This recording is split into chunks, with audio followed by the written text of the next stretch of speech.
C'était il y a 62 ans, jour pour jour, depuis que mourait assassiné au Katanga, le héros national Patrice Emery Lumumba, le tout premier ministre de la République démocratique du Congo. Envie d'immortaliser cette figure emblématique de celui qui a permis à la RDC d'accéder à son indépendance et à sa souveraineté, toutes les forces vives et politiques du Sud Kivu, avec à sa tête Théo Ngwabi Kassi, gouverneur de province, s'est donné rendez-vous en la cathédrale Notre-Dame de la Paix pour une messe d'action de grâce. Dans son homélie, l'officier du jour et archevêque de Bukavu, François-Xavier Maroy Rosengo, a appelé les Sud Kivusiens à l'unité et à l'amour de la patrie pour relever les défis du développement au Congo-Kinshasa. À son tour, le gouverneur du Sud Kivu, Théo Ngwabi Kassi, a rendu des hommages mérités aux martyrs de l'indépendance, aux héros nationaux, au président de la République, Félix-Antoine Tshisekedi, et à toutes les institutions de la République pour tous les sacrifices consentis pour que la RDC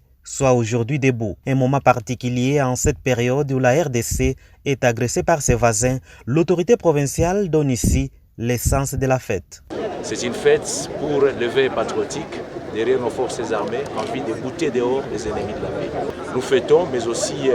le combat de Lumumba, le combat de Mzee, le combat de Tshisekedi, le combat de tous nos héros aujourd'hui veulent qu'effectivement nous soyons indépendants totalement